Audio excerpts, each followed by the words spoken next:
नमस्कार। आज हम चर्चा करेंगे स्वच्छ भारत मिशन फेज 2 के बारे में।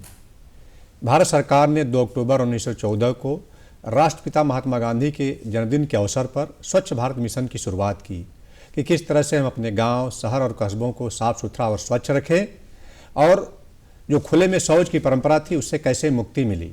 क्योंकि राष्ट्रपिता महात्मा गांधी का सपना था कि हम अपने देश को साफ सुथरा और स्वच्छ रखें, तभी हम प्रगति कर सकते हैं। और इसी विषय पर चर्चा करने के लिए आज हमारे साथ हैं जनपद सोनभद्र के स्वच्छता मिशन के जिला डिस्ट्रिक्ट कोऑर्डिनेटर अनिल कुमार केसरी जी।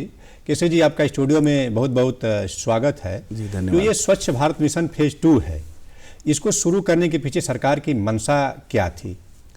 स्वच्छ भारत मिशन जो फेज 1 चलाया गया था उसमें सबसे महत्वपूर्ण जो घटक रखी गई थी वो शौचालय के निर्माण और उसके प्रयोग का था। उसमें लोगों के व्यवहार परिवर्तन के संबंध में था कि बहुत दिन से शौचालय का प्रयोग नहीं कर रहे थे, तो एक मास लेवल पे शौचालय का निर्माण और उसका प्रयोग जो है वो उसमें था। मतलब लोग एक तरह से निर्माण तो कर लिए थे, शौचालय बना लिए थे, उसका जो प्रयोग करना चाहिए वो आदत उनके अंदर नहीं थी। तो उसके प्रयोग को लेके भी स्वच्छ भारत मिशन फेज 2 है। प्लस सबसे इसमें जो मेन कंपोनेंट है वो है ठोस एवं तरल अपशिष्ट प्रबंधन का। क्योंकि हम शौचालय का तो प्रयोग उस पर बात कर चुके हैं, लेकिन इसमें जो फेज 2 में है वो तरल अपशिष्ट प्रबंधन पे है और ठोस पे है। इसमें हम क्या कर रहे हैं कि जो गांव में लोग कूड़ा फेंकते हैं उसका प्रबंधन कैसे करें। गांव की गलियों में पानी बहता है, नालियों में से पानी बह के हमारे तालाब में जाता है और घरों से पानी निकलता है, किचन से निकलता है। मतलब एक तरह से हमारे जो तालाब हैं वो भी गंदा होते हैं और एक तरह से वही पानी बाद में एक तरह से छन के आता है तो हम आप पीते हैं। तो ये जो ठोस और तरल जो अपशिष्ट प्रबंधन की बात है, तो इस दिशा में आप लोग किस तरह से काम कर रहे हैं? क्योंकि कचरे का प्रबंधन एक बहुत बड़ी समस्या होती है। हमारे यहाँ सोनभद्र में जो है अभी 32 मॉडल गाँव जो 5000 से बड़ी आबादी के हैं उनका चयन हुआ है। उनमें हर 15-20 घर पे कचरा पात्र, प्लास्टिक रखने के लिए प्लास्टिक बैंक बन रहा है कि लोग प्लास्टिक बाहर न फेंकें, उसको प्लास्टिक बैंक में डाल दें, वहाँ से हम उसको इकट्ठा कर लेंगे। अपने कचरे को जो है वो अपने घर पे ही अलग अलग रखें, जिसमें एक सड़ने गलने वाला कचरा हो और एक न सड़ने गलने वाला कचरा हो, जिसमें प्लास्टिक, लोहा, शीशा इस तरह के आते हैं। तो उस मतलब कहा जाएगा जो कैटेगरी है सूखा कचरा और गीला कचरा अलग करना है। मतलब दोनों को अलग अलग रखेंगे तो अपशिष्ट प्रबंधन में आसानी रहेगी। और हर गांव में एक हमारा रिसोर्स रिकवरी सेंटर जो बन रहा है, वहां पर कचरे को ले आएंगे, उसको छांट के जो है उसका प्रबंधन करेंगे। वर्मी कंपोस्ट विधि से जो सड़ने गलने वाला कचरा है उससे हम उसको खाद बना देंगे और जो प्लास्टिक या जो ठोस कचरे हैं उसको हम मार्केट में रीसेल हो जाए या फिर प्लास्टिक से बहुत सारी चीज़ें जो प्लास्टिक रीसेल नहीं हो सकता है उससे हम ब्रिक बना दें या सड़क जो बनते हैं उसको दे दें। तो ये प्रबंधन पूरा जो है वो किया जा रहा है। मतलब इसका एक तरह से रिसाइकिल भी करके उसको हम पुनः यूज कर सकते हैं। मतलब एक तरह से हमारा जो अपशिष्ट प्रबंधन है वो सुरक्षित भी रहेगा और फिर हम उसको कहीं न कहीं प्रयोग में भी ले सकते हैं। ये मुख्य उद्देश्य है जो आपका फेज 2 स्वच्छ मिशन का है जी। तो ये जो उद्देश्य और लक्ष्य आप लोग कहाँ तक अभी हासिल कर पाए हैं? देखिए, हमारे लगभग 350 गांव जो हैं हमारे यहाँ लगभग ठोस और तरल दोनों पे काम चल रहा है।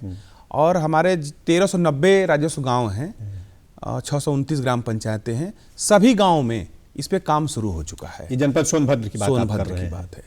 सोनभद्र में सभी गांव में काम शुरू हो गया है और अभी जो है वो हमारा जिला एक पूरे सैचुरेट करने के लिए चयन किया गया है। हम बहुत जल्द जो है अपने ज़िले में लगभग हर गांव को सैचुरेट कर लेंगे इससे। अच्छा, जो ठोस और तरल कचरे का प्रबंधन आप लोग स्वयं करवाते हैं या उसमें एक तरह से कहा जाए कि आम जनमानस का भी योगदान रहता है? नहीं, देखिए, बिना जनमानस के योगदान के कोई भी योजनाएं सफल नहीं हो सकती। इसलिए कि हम काम कर रहे हैं जनमानस के लिए ही। जनमानस जब तक, जिसे हम मान लीजिए कचरा पात्र बना दिए, लेकिन लोग उसमें कचरा न फेंकें, वो अपने घर का कचरा, अमूमन ये देखा जाता है कि हम झाड़ू लगाते हैं घर में, कचड़े को प्लास्टिक में भरते हैं और उसको हम अपने घर से दूर फेंकने की कोशिश करते हैं, चाहे वो कहीं फेंक दें, चाहे गली हो, तालाब हो, कुछ भी हो, उसको फेंक देते हैं। तो यहाँ हमको आम जनमानस के साथ ये लेना है कि वो कचरा अपना कचरा पात्र में फेंकें और वो भी अलग अलग करके फेंकें, ताकि उसके हम बेहतर प्रबंधन कर सकें। मतलब आसानी भी रहती है और समय भी कम लगेगा और एक सही प्रबंधन उसका हो सकता है। जी। केसरी जी, आपने जिसे चर्चा किया था कि जो स्वच्छ भारत मिशन फेज 2 है उसमें शौचालय के प्रयोग का ही ज़्यादा जोर दिया जा रहा है कि उसमें लोग शौचालय का प्रयोग करें, तो इसके लिए आप लोग किस तरह का अभियान चलाते हैं? ये शौचालय का प्रयोग फेज 1 से ही बहुत व्यापक रूप से शुरू हो गया है। फेज 2 में भी जहाँ प्रयोग कभी नहीं हो पाया है, उसको पूर्णतः ये प्रयास किया जा रहा है कि उनको समझाया जाए, ट्रिगरिंग किया जाए।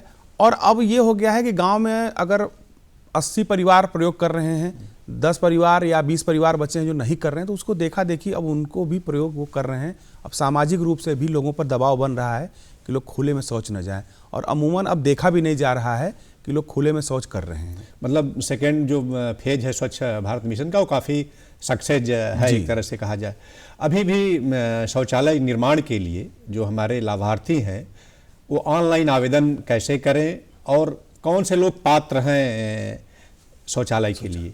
देखिए, फेज 1 में भारत सरकार ने एकदम ये कर दिया है कि जो भी पात्र लाभार्थी हैं, हमारी पात्रता ये है कि वो अनुसूचित जाति, अनुसूचित जनजाति का परिवार हो, महिला मुखिया परिवार हो, दिव्यांगजन हो, या फिर लघु और सीमांत कृषक हो, या विधवा। हाँ, महिला मुखिया उसी को कहेंगे। अच्छा। तो वो महिला मुखिया परिवार जो है वो इसकी ये 5 पात्रता हैं। तो ये जो है स्वच्छ भारत मिशन की जो वेबसाइट है sbm.gov.in, इस पे जाके वो पब्लिक डोमेन से आवेदन अपना कर सकते हैं, और वो आवेदन हमारे पास आता है। फिर उसकी पात्रता जो है वो जांच करके कि उनके यहाँ पूर्व से शौचालय बना है कि नहीं बना है, या ऐसा तो नहीं कि वो दोबारा मांग रहे हैं, उसकी करके उनको जो है उसको अप्रूव कर दिया जाता है। तो उनके खाते में जो है 6,000 रुपये की धनराशि प्रथम किस्त में भेज दी जाती है। फिर शौचालय निर्माण के बाद 6,000 रुपये फिर भेज दी जाती है। मतलब टोटल एक तरह से कहा जाए कि 12,000 रुपये का आप लोग अनुदान देते हैं। जी। केसरी जी, एक नारा भी आप लोगों का है स्वच्छ भारत मिशन फेज 2 कि एक कदम स्वच्छता की ओर, तो ये किस ओर इंगित करता है? स्वच्छ भारत मिशन फेज 2 में या फेज 1 से ही ये नारा रहा है कि एक कदम स्वच्छता की ओर। देखिए, स्वच्छता एक ऐसी चीज है कि हमारा प्रतिदिन बढ़ाया हुआ हर एक कदम हम स्वच्छता की तरफ बढ़ रहे हैं, जहां हम पूरे समाज, पूरे परिवार, पूरे गांव का गांव खुले में शौच करता था। एक एक करके जो है सबको रोक दिया गया। अब लोग अपने शौचालय का प्रयोग करते हैं, तो उसमें हमने एक कदम बढ़े। अब अगला कदम जो हमारा बढ़ रहा है वो ठोस और तरल अपशिष्ट प्रबंधन की तरफ बढ़ रहा है। फिर अगला कदम हमारा बढ़ रहा है महिलाओं के मासिक धर्म प्रबंधन की तरफ बढ़ेगा। तो हर चीज़ स्वच्छता, फिर व्यवहार, अपना व्यक्तिगत स्वच्छता है, पर्यावरण स्वच्छता है, इस सब चीज़ पर एक एक कदम हमारा बढ़ रहा है। और निसंदेह जो है कि ये कदम जो है, हर एक कदम हमारा स्वच्छता की तरफ बढ़ रहा है, और इसमें काफ़ी सफलता भी मिल रही है। हाँ जी, सफलता मिल रही है। ये कहता है कि साफ सफाई केवल सरकार या सफाई कर्मचारियों की जिम्मेदारी नहीं है, जब तक कि आम जनमानस का सहयोग न मिले। अक्सर देखा जाता है कि लोग ट्रेन में सफ़र करते हैं तो क्या होता है कि जो टॉयलेट होता है उसको भी गंदा कर देते हैं, जो सीट बर्थ होता है उसको भी गंदा कर देते हैं, या हम माला फूल उठाए तो नदी तालाब में ले जा कर के फेंक देते हैं। तो आम जनमानस को आप क्या संदेश देना चाहेंगे? मेरा सिर्फ एक ही संदेश है कि पहले ऐसा बहुत ज़्यादा मात्रा में होता था, धीरे धीरे जागरूकता हम बढ़ी है, लोग इसके प्रति जागरूक भी हो रहे हैं। लेकिन अब भी ये संदेश है कि हम अपने स्वयं के लिए प्रयोग करने वाला, चाहे शौचालय का टॉयलेट हो, शौचालय का बर्थ या सीट बर्थ हो, या कोई भी स्थान जो मुझे लगता है कि मुझे ऐसा मिलना चाहिए, हम अगले आने वाले लोग जो भी हमारे बाद जो उस जगह आएगा उसको भी हम उसी तरह से दें। यही मेरा संदेश है। मतलब ये रहे कि जैसे ही आप, जिस तरह से आप अपने घर का शौचालय उपयोग करते हैं, उस तरह से आप सार्वजनिक जो शौचालय है उसका भी आप प्रयोग करें। जी। तो गांव में सार्वजनिक शौचालय की भी बात या काम काफ़ी हो रहा है। तो सार्वजनिक शौचालय के संबंध में आप लोग किस तरह का अनुदान देते हैं, या किस तरह से आप लोग काम कर रहे हैं सार्वजनिक शौचालय में? सार्वजनिक शौचालय में अभी हमारे यहाँ हर ग्राम पंचायत में एक सार्वजनिक शौचालय बना है और उसके देखरेख के लिए एनआरएलएम समूह की एक केयरटेकर भी नियुक्त की गई है, जिसके लिए ग्राम पंचायतों से 9,000 रुपये प्रति माह जो है उसको दिया भी जाता है और लोगों को प्रोत्साहित भी किया जाता है कि वो सामुदायिक शौचालय का प्रयोग करें। उसमें स्नानागार भी है, कपड़े धुलने का हर व्यवस्था उसमें फैसिलिटी दी गई है और लोग अब प्रयोग भी कर रहे हैं। तो जिन घरों के मान लीजिए घर से बाहर हैं, कोई लोग खेत में हैं, गाँव में, तो वो सार्वजनिक शौचालय का भी प्रयोग आवश्यकता के अनुसार जो है कर रहे हैं लोग। मतलब एक ग्राम सभा में एक सामूहिक शौचालय होना चाहिए या उससे ज्यादा? नहीं, अभी एक की व्यवस्था कर दी गई है। अच्छा, उसकी जिम्मेदारी ग्राम प्रधान की रहती है? ग्राम प्रधान की। केसी साहब, स्वच्छता और स्वास्थ्य में किस तरह का संबंध है? क्योंकि कहा जाता है कि स्वास्थ्य के लिए बेहतर सफाई की जरूरत होती है। देखिए, पहले से ही कहा गया है कि एक स्वस्थ शरीर में ही स्वस्थ मस्तिष्क का विकास होता है। तो हमारा जो बीमारी है, बीमारी अगर स्वच्छता हम पहले अपना लें तो बीमारी हो सकता है कि कम हो या ना हो। जैसे एक हाथ धुलने की एक आदत है, अगर हम साबुन से हाथ धुलते हैं तो लगभग 75% बीमारियों को हम कंट्रोल कर सकते हैं, चाहे वो जिसे जो गंदगी की वजह से, जो हमारे हाथ में बैक्टीरिया की वजह से जो शरीर में जाते हैं, उन बीमारियों को हम कंट्रोल कर सकते हैं। तो इससे अब यही मतलब है उसकी आदत डालने कि आप खाने से पहले और शौच के बाद अच्छी तरह से साबुन से धो लें तो आपका स्वास्थ्य बेहतर रहेगा जी। और जहां साफ सफाई रहेगी वहां पर मक्खी और इस तरह का प्रकोप भी नहीं होता है जी। और इन्फेक्शन नहीं फैलेगा, तो आप बड़ नेचुरल है कि आप स्वच्छ और स्वस्थ रहेंगे। केसरी साहब, स्वच्छ भारत मिशन फेज 2 में प्लास्टिक कचरे के प्रबंधन की भी बात कही गई है जी। कि और प्लास्टिक एक तरह से कहा जाए कि आम जनमानस के लिए सुविधा तो है लेकिन एक बहुत बड़ा समस्या भी है जी। तो ये इसका आप लोग मैनेजमेंट किस तरह से कर रहे हैं जो प्लास्टिक कचरे का है? प्लास्टिक प्रबंधन भी फेज 2 के अंतर्गत हमारा एक मुख्य घटक है। प्लास्टिक प्रबंधन में हमारे जिले में एक विशेष काम हो रहा है। हम लोगों ने जिलाधिकारी महोदय का एक कैंपेन चला है जिसमें हर घर पर एक प्लास्टिक की बोरी लटकाई जा रही है, जिसमें लोगों से अपील ये की जा रही है कि जो भी प्लास्टिक हम प्रयोग करते हैं, प्रयोग करने के बाद उसको अमूमन लोग फेंक देते हैं, उसको फेंके ना, उसको उसी बोरी में डाल दें।